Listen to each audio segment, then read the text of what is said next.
الحمد لله وحده والصلاة والسلام على من لا نبي بعده يا عباد الله السلام عليكم ورحمة الله. Louange à Allah l'unique sans fils, qu'elle appelle la bénédiction de la sur Muhammad, ainsi que sur sa famille pieuse, ses valeureux compagnons et tous ceux qui le suivront jusqu'au jour de la rétribution. Adorateur d'Allah, Allah exalté soit-il, créa les temps et fait de certaines périodes le meilleur.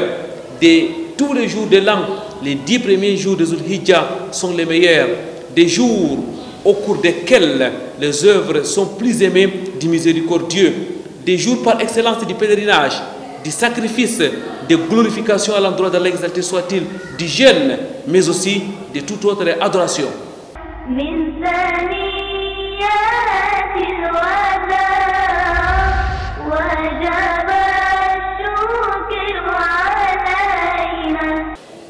Très chers téléspectateurs, mesdames, mademoiselles, messieurs, bienvenue sur ce plateau de votre émission Vitrine de l'Islam. Bienvenue dans la cité politique du Cameroun. Nous sommes à Yaoundé, nous sommes plus précisément au centre islamique Abouakar Siddiq.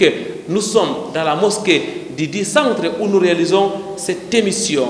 Votre émission Vitrine de l'Islam, votre rendez-vous hebdomadaire, rendez-vous islamique à plusieurs articulations. L'entretien qui sera consacré aux 10 meilleurs jours de l'année, mais aussi au cœur de la société et la cérémonie des saints, Al-Qur'an al-Karim. Quoi de meilleur donc que de commencer avec la parole d'Allah, exalté soit-il.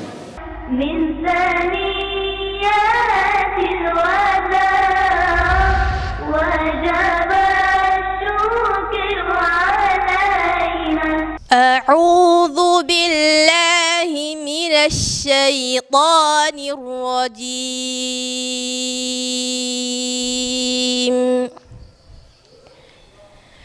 بسم الله الرحمن الرحيم.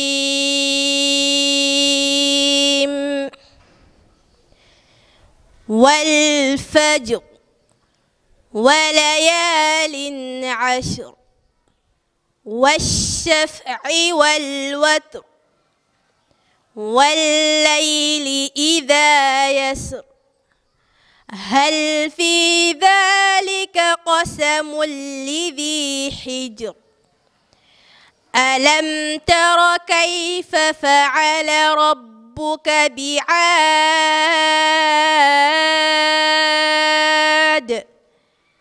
إرم ذات العماد التي لم يخلق مثلها في البلاد وثمود الذين جابوا الصخر بالواد وفرعون ذي الأوتاد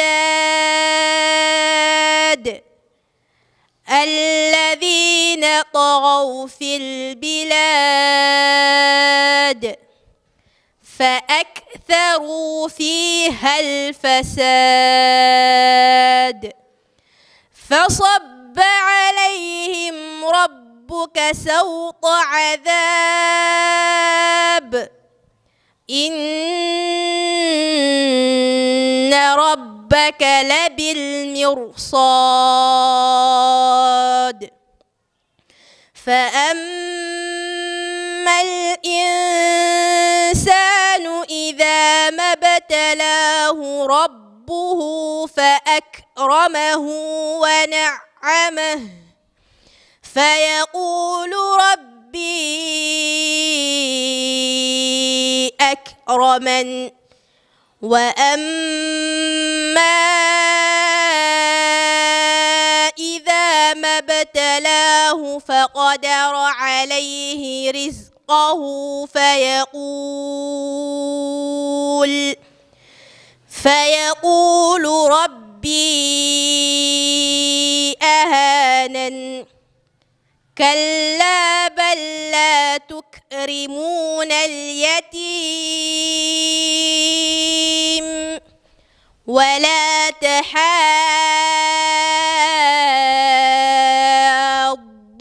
على طعام المسكين وتأكلون التراث أكلا لما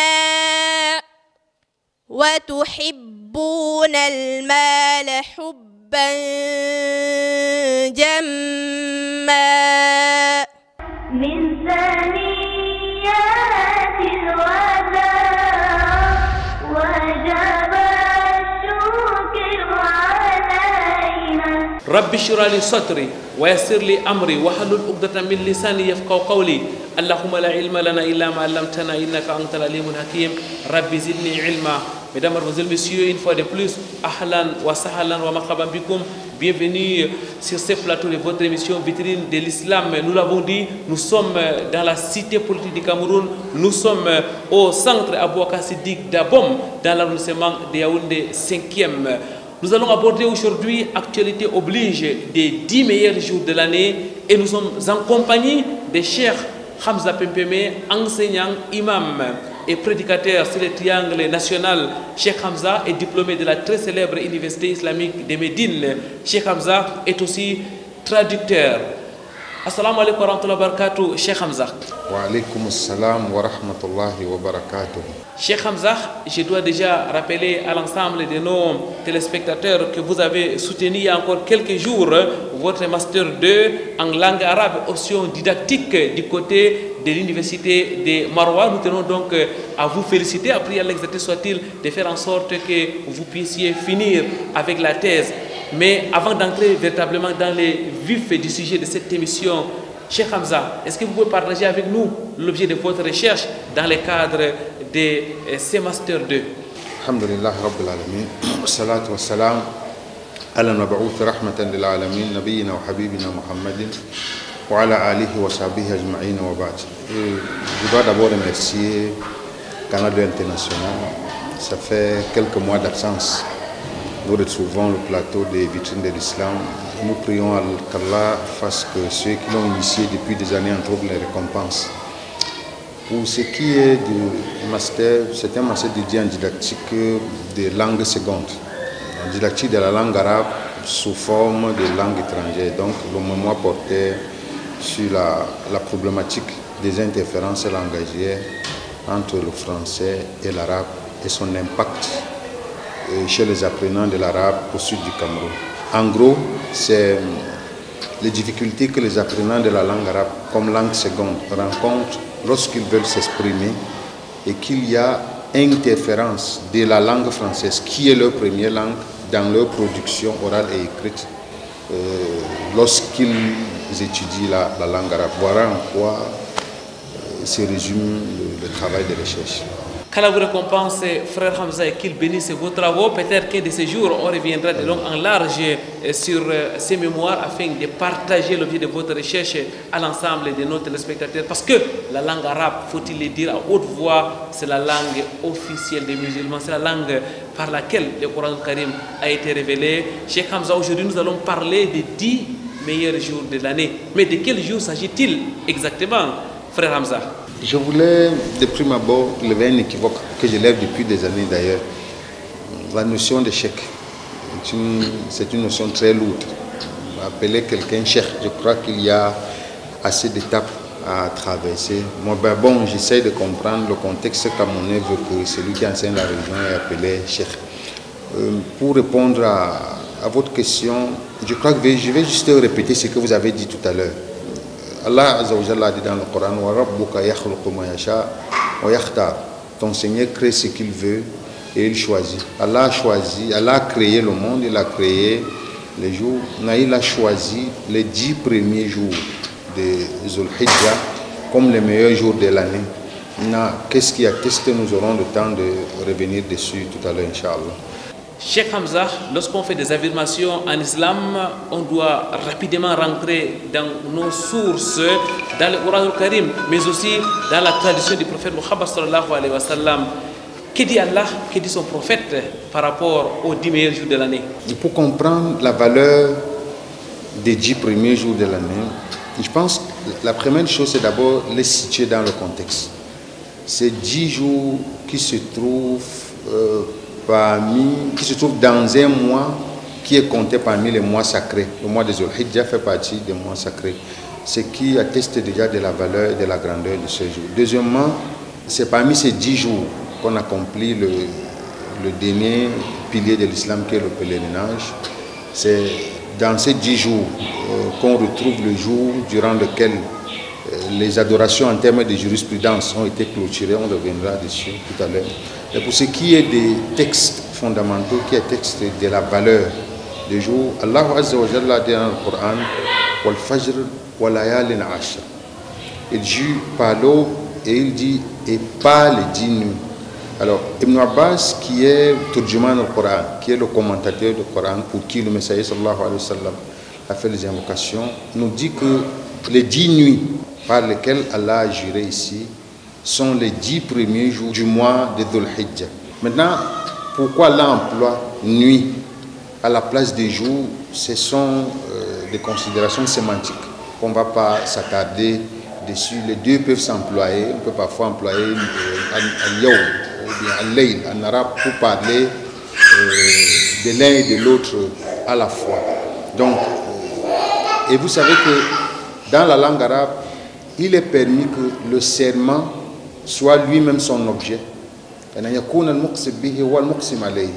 Vous jurez par quelque chose pour attester de sa grandeur. Il n'est pas permis pour nous les humains de jurer par autre chose en dehors d'Allah. Nous jurons par Allah. Mais Allah, lui, il a le droit de jurer par tout ce qu'il veut. Allah jure par les créatures. Et quand il emploie cette méthode-là qui consiste à jurer par quelque chose pour la chose elle-même, ça démontre la grandeur de la chose. Si Allah jure par les 10 nuits, ça veut dire que les 10 nuits ont une valeur auprès de lui. Et je crois qu'en évoquant les actes d'adoration qui renferment son jour, on reviendra encore sur d'autres textes qui expriment de façon plus éloquente la valeur de ces 10 premiers jours. Cheikh Hamza, et les hadiths du prophète Mohammed sallallahu alayhi wa sallam. Pour ce qui est des récits prophétiques, le prophète sallallahu alayhi wa sallam a dit Ma min ayamin al-amalu salih habbu fihinna ila Allah min hadhihi al-ayam. Il n'y a pas de jour durant lesquels les œuvres sont plus aimées par Allah Azza wa Jalla que ces jours. Et quand le prophète dit ça, ses compagnons qui sont autour de lui, connaissant la valeur du combat sur le sentier d'Allah, lui posent la question Wala al-jihadu fi sabilillah, même pas le combat sur le sentier d'Allah. Parce que dans un autre hadith, le prophète sallallahu alayhi wa sallam a décrit le combat sur le sentier d'Allah comme le sommet de l'édifice, Dhirwatu Sanam. Et lorsqu'il dit que pendant ces 10 premiers jours, les actes sont meilleurs que dans n'importe quel jour, et qu'il n'y a pas une œuvre qui peut valoir les œuvres accomplies pendant ces jours, les gens lui posent donc la question Wala al-jihadu fi sabilillah, même pas le combat sur le sentier d'Allah. Il dit Wala al-jihadu fi sabilillah, même pas. Excepté un homme, illa rajulun kharaja bimalihi, kharaja bi nafsihi wa malihi, falam yarji min dhalika bi shay. Excepté un homme qui sort avec son corps, ses moyens financiers, et ne ramène rien de tout cela. C'est la seule possibilité d'égaler quelqu'un qui accomplit les bonnes œuvres pendant les 10 premiers jours de Dhul Hijjah. La valeur de ces jours est donc inestimable, Cheikh Hamza Pempeme, à vous écouter. Mais alors, on sait que le mois de Ramadan est le meilleur mois de l'année. Qu'est-ce qui est meilleur que l'autre? Pour distinguer entre la valeur des 10 derniers jours du mois de Ramadan et les 10 premiers jours de Dhul Hijjah, je crois qu'il va falloir revenir à la notion du jour et de la nuit. Al-yawm wal layla. C'est vrai qu'Allah a utilisé walayalin ashr. Il a juré par les 10 nuits. Mais les commentateurs du Coran nous disent que ce sont les 10 jours et non les 10 nuits. Et lorsqu'on voit bien les œuvres qui consolident la valeur des 10 derniers jours du mois de Ramadan sont des œuvres de la nuit, surtout que l'élément star, l'élément vedette des 10 derniers jours du mois de Ramadan, c'est Laylatul Qadr, la nuit du destin. Alors que nous avons dans les 10 premiers jours les œuvres de la journée. On a le pèlerinage, on a l'immolation, on a Yawm Arafah, ainsi de suite. Donc on pourra distinguer entre les deux en disant que les meilleurs jours de l'année, ici par opposition à la nuit, sont les 10 premiers jours de Dhul Hijjah. Et les meilleures nuits par opposition à la journée sont les nuits, les 10 dernières nuits du mois de Ramadan. Allahu Alam. Jazakumullahu khairan, Cheikh Hamza Pempeme. Chaque fois, lorsqu'on parle de la valeur des 10 premiers jours de Zulhijjah, on est véritablement surpris. Lorsque vous affirmez à haute voix que les 10 premiers jours de Zulhijjah sont meilleurs que les journées du mois de Ramadan, alors qu'on n'accorde pas beaucoup d'importance dans notre société, on est véritablement surpris, Cheikh Hamza. Je crois que tout dépend aussi de la sensibilisation. Un autre élément important, c'est que le Ramadan en lui-même était un pilier de l'islam. Et je crois que le prophète sallallahu alayhi wa sallam nous informe suffisamment lorsqu'il dit que pendant le mois de Ramadan, on attache les shayatines. Et quand on attache les shayatines, ça libère la foi. La foi peut donc s'exprimer de manière plus éloquente et plus apparente. Alors, ça fait donc que les gens accordent plus de valeur au mois de Ramadan que parfois même n'importe quel type d'adoration.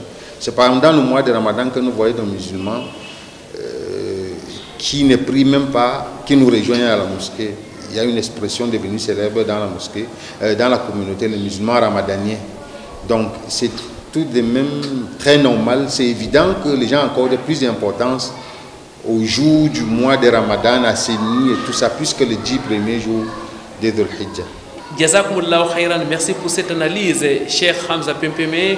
Mesdames, Mademoiselles, Messieurs, nous retenons que les 10 meilleurs jours de l'année sont les 10 premiers jours de Zulhijjah, des jours au cours desquels les œuvres sont plus aimées d'Allah exalté soit-il. Nous allons marquer une pause.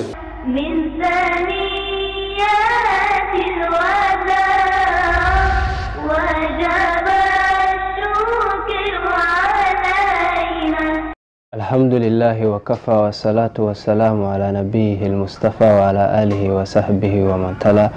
Amma ba'd, chers frères et sœurs, chers amis, dans le cadre de ces numéros, nous allons parler d'Ibrahim alayhi salam. Ibrahim alayhi salam est l'un des meilleurs messagers d'Allah que le monde a connu.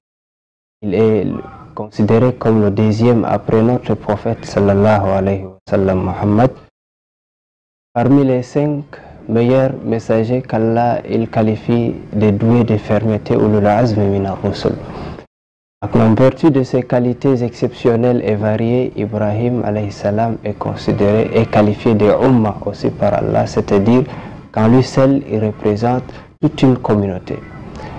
Et ce grand messager qui sera, comme nous l'a dit, le premier à être vêtu le jour de la résurrection, s'appelle également Abul Anbiya, le père des messagers, le père des prophètes, puisque tous les prophètes venus après lui sont issus de sa descendance. Il est en fait, Allah lui a en fait accordé 2 enfants, à savoir tous les 2 prophètes, Ishaq et Yaqub, Ishaq et Ismaël.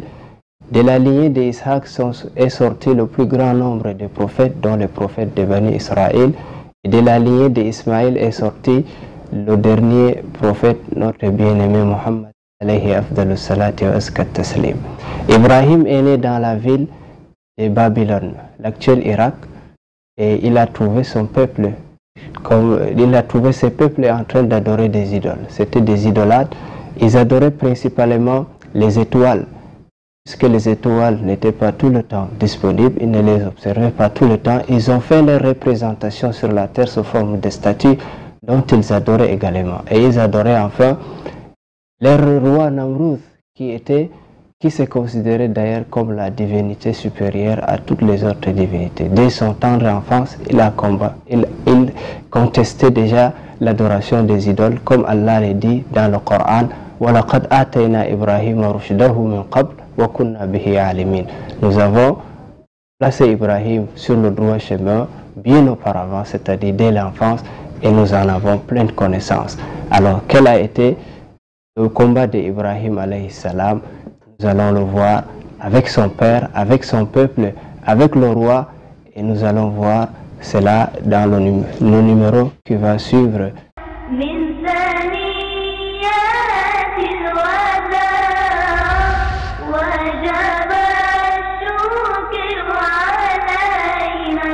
Alhamdulillah wa kafa wa salatu wa salam ala nabiyhi al-Mustafa wa ala alihi wa sahbihi wa mawala. Chers amis, nous allons continuer, Inch'Allah, avec l'histoire d'Ibrahim que nous avons débuté. Nous avons présenté quelques mérites d'Ibrahim, sa naissance et le combat et la clairvoyance qu'Allah l'a accordée dès son enfance. Alors, Ibrahim, étant déjà petit, il s'opposait à son père qui était le principal sculpteur des idoles et le proche de Namrouz, le roi qui s'est considéré comme Dieu. Alors, malgré qu'il s'opposait à l'adoration des idoles, son père l'obligeait d'aller vendre ses idoles. Mais lui, il traînait ses idoles dans la rue en disant qui veut acheter ce qui ne peut rien ni les servir d'aucune utilité. Il revenait le soir, personne n'achetait et finalement son père Azara a décidé d'arrêter de l'envoyer vendre les idoles. Quand il grandit juste un peu, il a commencé à converser avec son père pour essayer de l'amener à la raison, de le convaincre d'abandonner les idoles. Allah a compté cela dans Suratul Maryam en disant وَاذْكُرْ فِي الْكِتَابِ إِبْرَاهِيمَ إِنَّهُ كَانَ صِدِّيقًا نَبِيًّا إِذْ قَالَ لِأَبِيهِ يَا أَبَتِ لِمَ تَعْبُدُ مَا لَا يَسْمَعُ وَلَا يُبْصِرُ وَلَا يُغْنِي عَنْكَ شَيْئًا يَا أَبَتِ إِنِّي قَدْ جَاءَنِي مِنَ الْعِلْمِ مَا لَمْ يَأْتِكَ فَاتَّبِعْنِي أَهْدِكَ صِرَاطًا سَوِيًّا إلى آخر. Il a essayé de le convaincre à revenir sur le droit chemin, à le suivre, lui qui recevait les révélations venant d'Allah, afin qu'il soit bien guidé parce que l'adoration des idoles, c'est l'œuvre de Shaitan. Il a fait tout cela avec sagesse, avec tendresse et avec bonne exhortation, mais malgré tout son père lui a répondu avec violence en lui disant « Araghibun anta an alihati ya Ibrahim »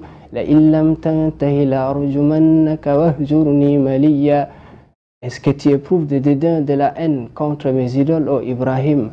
Si tu n'arrêtes pas, je finirai certainement par te lapider et éloigne-toi de moi pour bien longtemps.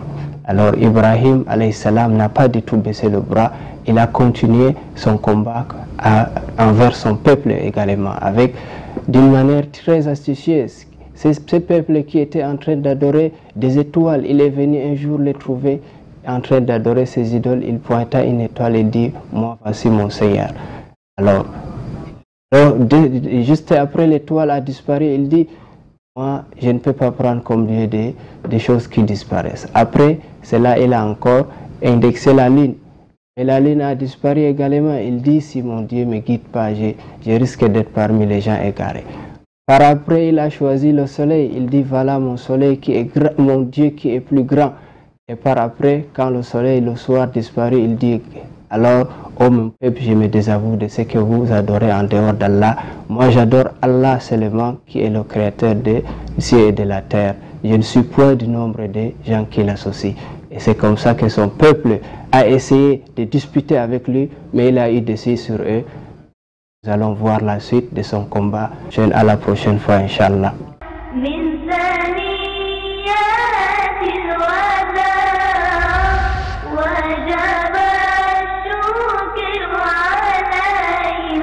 Du cœur de la société, nous rentrons sur ce plateau de votre émission Vérité de l'Islam. Nous sommes toujours, mesdames, mademoiselles, messieurs, à Yaoundé, la cité capitale du Cameroun. Nous sommes précisément au centre islamique Abouaka Siddiq d'Abom, dans l'arrondissement de Yaoundé 5e. Nous sommes en compagnie de notre invité, Cheikh Hamza Pempeme. Nous l'avons dit, il est diplômé de la très célèbre université islamique de Médine. Donc, dans le contexte camerounais, c'est effectivement un cheikh. Et s'il n'en était pas un, alors, s'il n'en était pas un, considérons ça comme une invocation à l'endroit de notre cheikh frère Hamza Pempeme. Alors, frère Hamza, les 10 meilleurs jours de l'année sont les 10 premiers jours de Zulhijjah et les œuvres sont plus aimées auprès de l'exalté soit-il. Vous l'avez répété à maintes reprises. Quelles sont donc les œuvres qui sont recommandées particulièrement pendant cette période? Je reviens sur la notion de cheikh en disant que je préfère la seconde option qui veut que ça soit une invocation qu'Allah fasse que je devienne un cheikh. Alors, les bonnes œuvres, le prophète sallallahu alayhi wa sallam a employé le singulier al-amal salih, mais un singulier avec un article défini.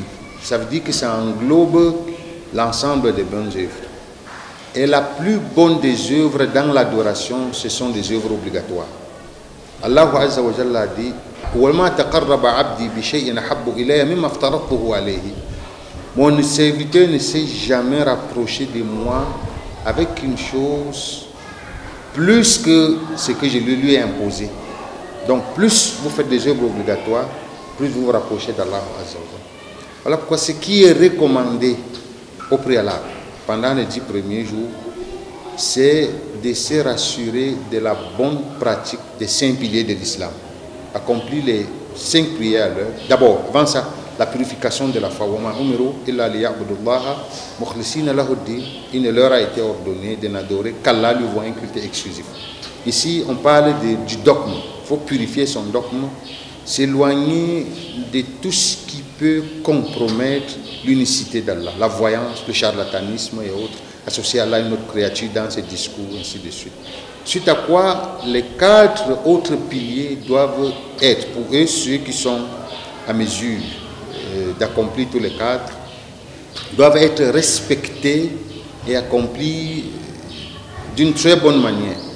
Après, il y a beaucoup d'autres œuvres qui viennent s'agripper aux œuvres obligatoires.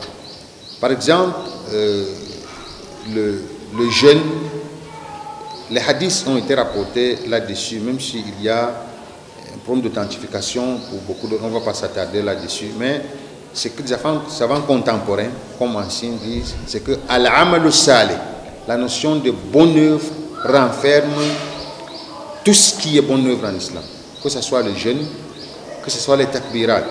Le prophète sallallahu alayhi wa sallam dans un hadith spécifié en disant il dit multiplier pendant ce jour la formule la ilaha illallah, la formule Allahu Akbar et la formule Alhamdulillah.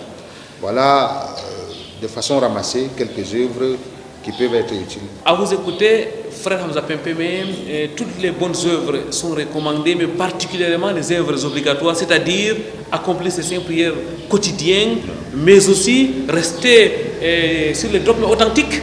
Le dogme authentique, c'est la fondation de toutes les adorations.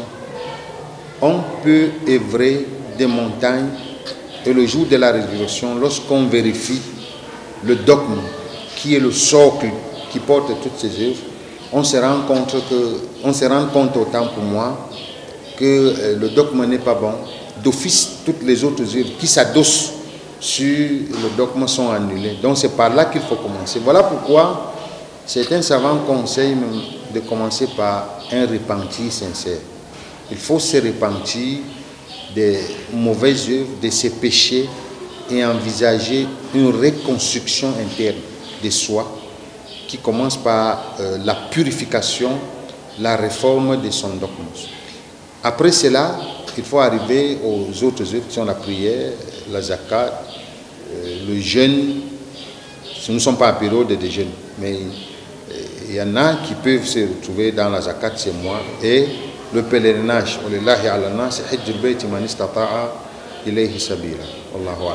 Jazakumullahu khairan, frère Hamza Pempeme, mesdames, mademoiselles, messieurs, il faut donc œuvrer convenablement pendant ces 10 premiers jours de Zulhijjah afin d'émériter l'agrément d'Allah, exalté soit-il. Cheikh Hamza, vous avez parlé de glorification à l'endroit d'Allah, exalté soit-il. De quoi s'agit-il exactement? Quelles sont les formules qui sont recommandées et quand faut-il faire le takbir?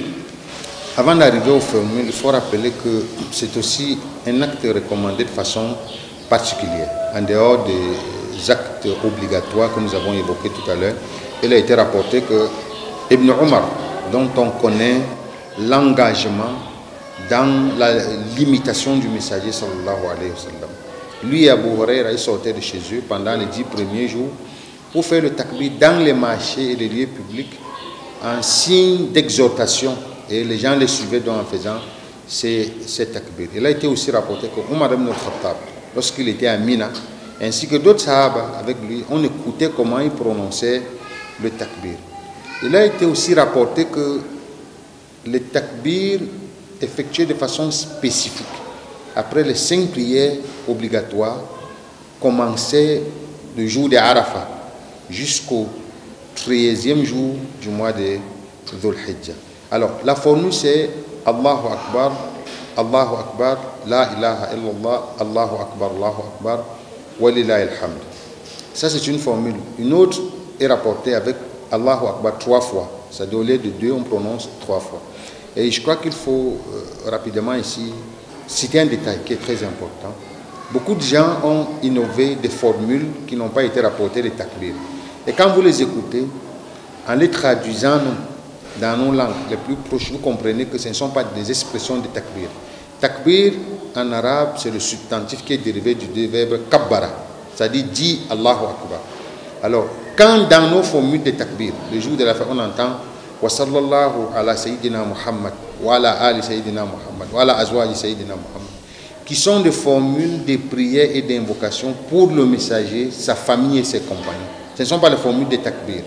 Il faut que les gens comprennent la notion d'opportunité qui fait que toute chose en termes d'adoration doit avoir sa place. Faire la salat sur le prophète sallam a sa place. Elle a même sa grande place. Mais le takbir, c'est la formule que nous avons citée ici. Jazakallah khairan, frère Hamza. Mesdames, mademoiselles, messieurs, les takbir sont bien connus. Allahu Akbar, Allahu Akbar, Allahu Akbar, la ilaha illallah, Allahu Akbar, Allahu Akbar, walillahi hamd. Formule à répéter sans réserve pendant ces 10 premiers jours des Zulhijja. Nous allons marquer une autre pause, mesdames, mademoiselles, messieurs.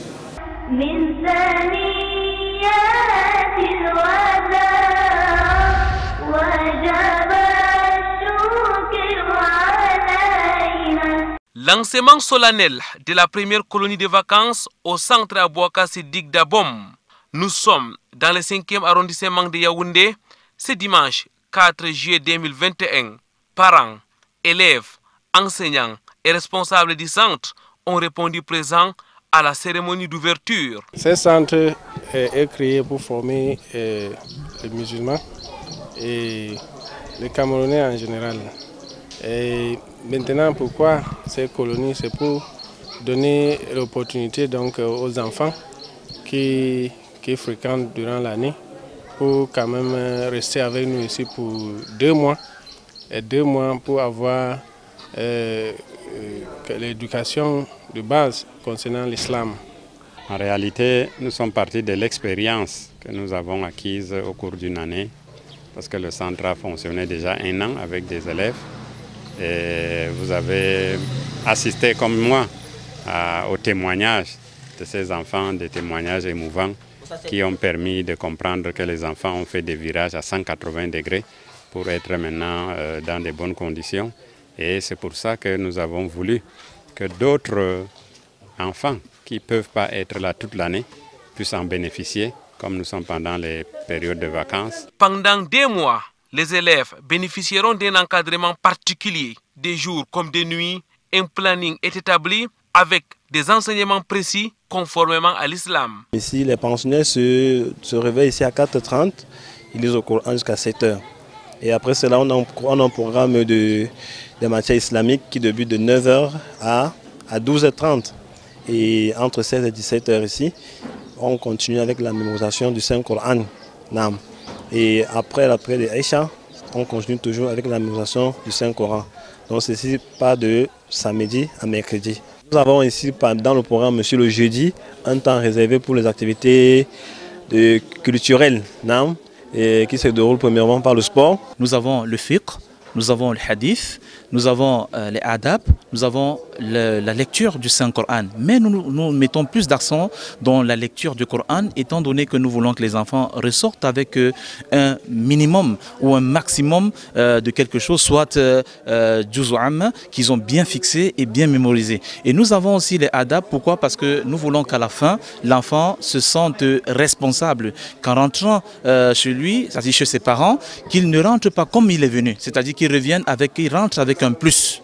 C'est une véritable aubaine pour la communauté éducative en général et celle musulmane en particulier. Une colonie qui réjouit plus d'un. Le cadre est assez chic et des enseignants qualifiés. Et ce matin, tout à l'heure, ils ont déroulé le programme, comment ils vont s'occuper des enfants, prendre en charge les enfants. Et en tant que parents, nous ne pouvons qu'être fiers. For the holidays, studies for our kids has been very, very impressive. We had really had enough, and we are very happy for the turnout. And we think that in the near future, we are going to do much more better, and it will be very, very impressive with the attendance we have. Une jeunesse sûre et fière de psalmodier et de mémoriser les versets du Coran à longueur de journée, des vacances utiles ici-bas et certainement dans l'au-delà.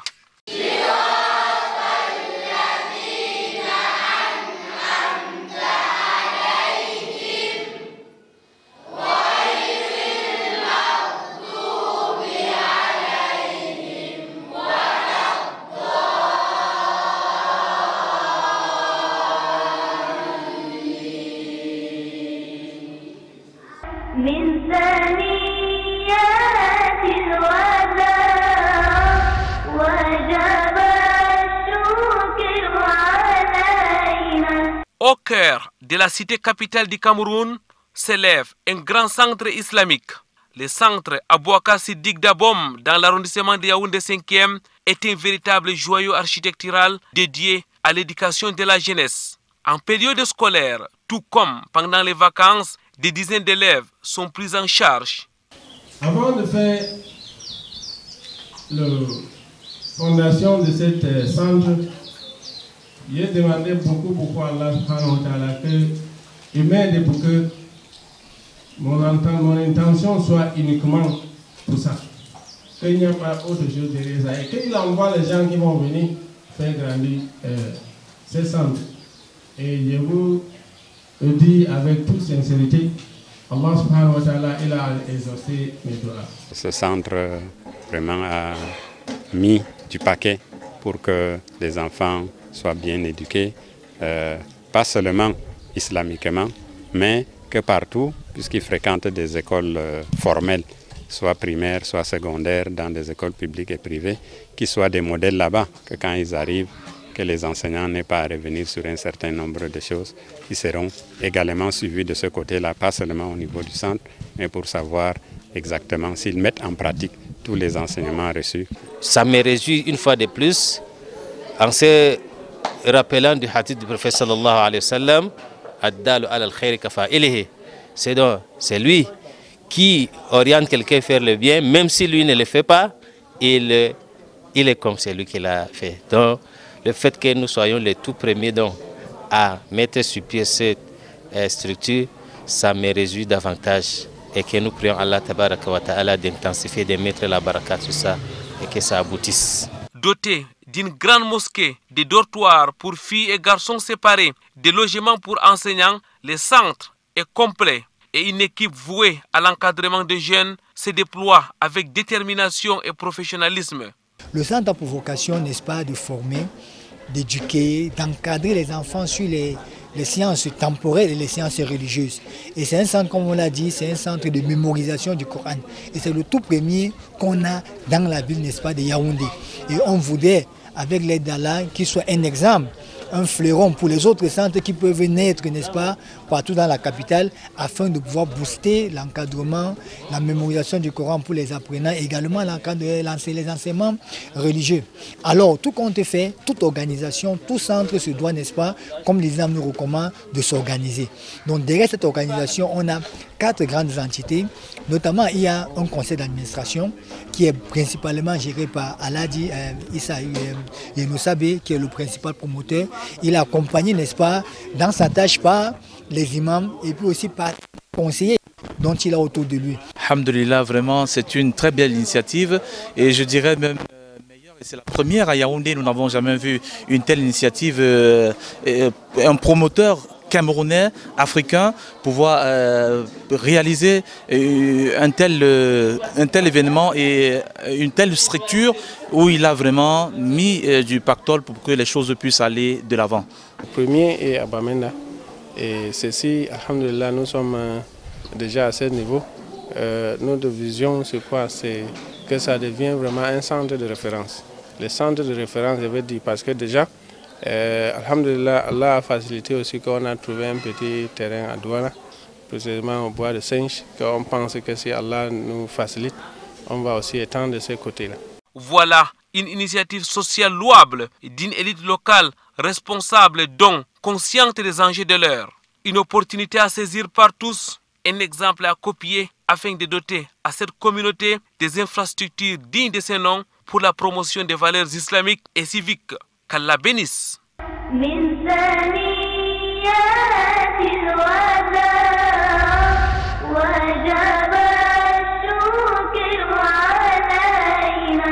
Pureté et gloire à Allah exalté soit-il, Allah qui par sa grâce immense nous accorde une fois de plus, mesdames, mademoiselles, messieurs, une autre période importante, les 10 premiers jours des Zul Hijja. Cheikh Hamza Pimpeme, ces jours au cours desquels les œuvres sont aimées d'Allah exalté soit-il sont les 10 premiers jours des Zul Hijja. Mais de ces jours, il y a encore des jours particuliers, notamment les jours de Arafat, et vous l'avez évoqué. Qu'est-ce qui fait la particularité du jour de Arafat et quelles sont les œuvres qui y sont recommandées? Alhamdulillah, la particularité du jour de Arafat se définit en fonction de la personne et de son contexte. Le pèlerin, ou le pèlerin, le prophète sallallahu alayhi wa sallam a dit Al-Hajj Arafat.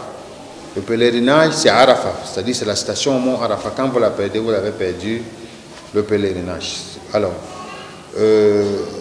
pour celui qui est ici, le prophète sallallahu alayhi wa sallam a souhaité d'Allah azza wa jalla an yukaffira as-sanata allati qablaha wa sanata allati ba'dahu, qu'Allah pardonne le péché de celui qui jeûne ce jour, les péchés de l'année antérieure et de l'année à venir. Ce qui fait la particularité en termes d'adoration. Et il y a aussi un événement très particulier qui atteste de la grandeur du jour de Arafat. C'est que c'est durant ce jour qu'Allah Azza wa Jalla a clôturé les révélations relatives à la jurisprudence. C'est ce jour que le prophète sallallahu alayhi wa sallam a pris Allah à témoin. Il a dit Allahumma shahad, Allahumma shahad, Allahumma shahad. Il dit Allah atteste 3 fois que j'ai transmis le message. Allah a révélé le verset Al-yawma akmaltu lakum dinakum wa atmamtu alaykum ni'mati wa raditu lakum al-islam dina. Ce jour, j'ai parachevé votre religion et j'ai parachevé sur vous mes bienfaits et j'ai agréé l'islam pour vous comme religion. Les savants attestent que, les savants jugent que cette révélation, ces versets, après sa révélation, il n'y a plus eu d'autres versets en termes de jurisprudence sur les interdictions, les injonctions, les recommandations et autres. Voilà un ensemble d'éléments qui démontrent que Yom Arafat était un grand jour. Yom Arafat, c'est un grand jour pour les non-pèlerins, tout comme les pèlerins, frère Hamza.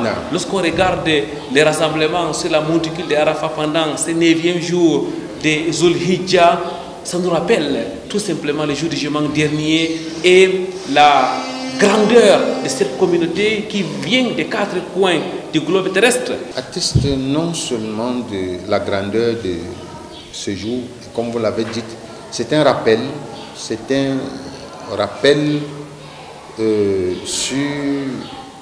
l'événement que nous tous nous attendons, la résurrection et le jugement devant Allah. Pour quelqu'un qui a eu la chance d'assister au pèlerinage, d'abord, ce que vous découvrez, surtout au jour de Arafat, c'est le caractère à la fois hétérogénétique et homogénétique de l'islam. Vous avez au même endroit un ensemble de personnes venues d'horizons différents, de cultures différentes, de races différentes, mais qui se réunissent autour d'un emblème, autour d'un symbole qui est la ilaha illallah, Muhammad Rasulullah sallallahu alayhi wa sallam. Et c'est aussi un appel vers l'humanité, vers les synergies, vers la consolidation de nos rapports et l'union entre les musulmans dans leur foi pour Allah Azza wa Jalla. Pureté et gloire, Allah exalté soit-il, Allah, le maître suprême des cieux et de la terre.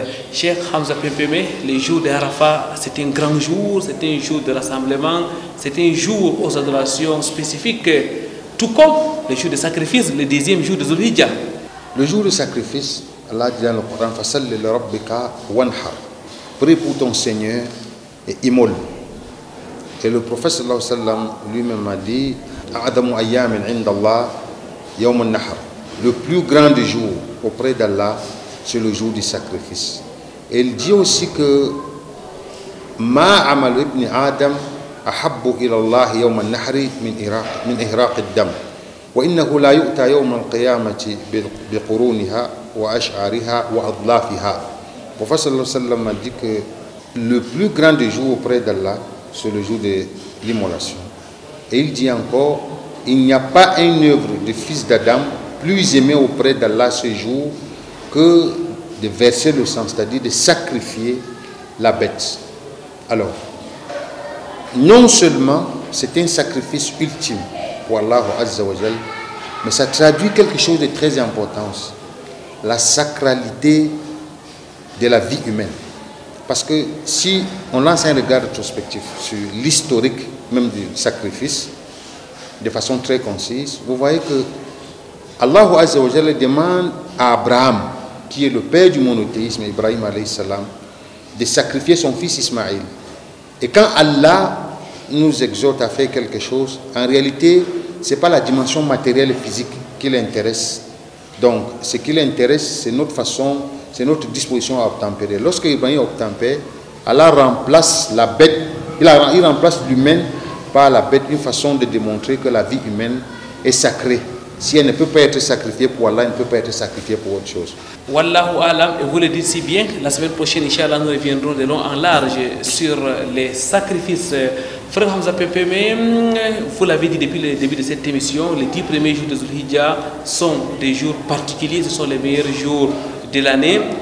Comment donc faire en général pour pouvoir bénéficier des récompenses liées à ces jours? Comment faire pour maximiser pendant ces jours? Pour maximiser, comme je l'ai dit tout à l'heure, la première chose, c'est qu'il faut se repentir. Parce que quand on se repentit de mauvaises œuvres, très facilement, ça ouvre la voie à de bonnes œuvres. Il faut aussi éviter les mauvaises œuvres parce que les bonnes œuvres et les mauvaises œuvres n'habitent pas un même corps de façon, je vais dire, constante. Des fois, il faut que l'un baisse pour que l'autre augmente. Et suite à quoi, le même Allah qu'on adore, c'est lui qui doit nous ouvrir les portes. Il faut demander à Allah de nous accorder la force de l'adorer. Ensuite, on peut jeûner 9 jours parce qu'il est interdit de jeûner le jour de la fête qui est le 10e jour. On continue les takbirat du 10e jour jusqu'au 13e. Les bonnes œuvres comme le pardon, les visites. Il faut donc, mesdames, mademoiselles, messieurs, s'organiser. Il faut avoir une véritable planification pour pouvoir profiter de ces jours à travers les œuvres diversifiées, des œuvres qui sont d'ailleurs recommandées pendant des jours spécifiques, notamment les jours d'Arafat et les jours de sacrifice. Cheikh Hamza Pempeme, qu'Allah vous récompense. Et merci d'avoir accepté notre invitation. Je rappelle que vous êtes diplômé de la très célèbre Université islamique de Médine. Vous êtes depuis quelques jours diplômé aussi de l'Université de Maroc. Vous avez obtenu votre Master 2. Vous êtes enseignant, imam et prédicateur dans la cité politique du Cameroun, mais aussi la cité économique et même dans votre nom natal. Qu'Allah vous récompense. Cheikh Hamza, quel est votre dernier mot à l'endroit de tous nos téléspectateurs? Alors, le dernier mot à 2 volets. Ibn Hajar al-Asqalani apporte une conclusion très importante par rapport aux 10 derniers jours. Il dit والذي يظهر أن سبب امتياز عشر ذي الحجة لمكان اجتماع أمهات العبادات فيه والذي لا يأتي في غيره. Il dit tout porte à croire que la particularité des 10 premiers jours de Dhul Hijjah se situe dans le fait qu'il renferme les plus grandes adorations, les adorations majeures, ce qu'on ne retrouve pas dans d'autres. On a le jeûne, on a les prières, on a le pèlerinage, on a la sadaqa, ainsi de suite, on a le takbir et autres. Donc c'est le temps de profiter. Je voulais aussi, pour chuter, dire qu'il faut qu'on se rappelle, depuis la fin 2019 jusqu'à maintenant, nos morts, nos décès dans la société sont de plus en plus subites. Donc on ne sait pas à quel moment Allah va le rappeler vers lui. Il faut donc se faire habiter par cette idée de départ imminent. Et Inch'Allah, Allah, qu'il nous facilite l'application de ces injonctions.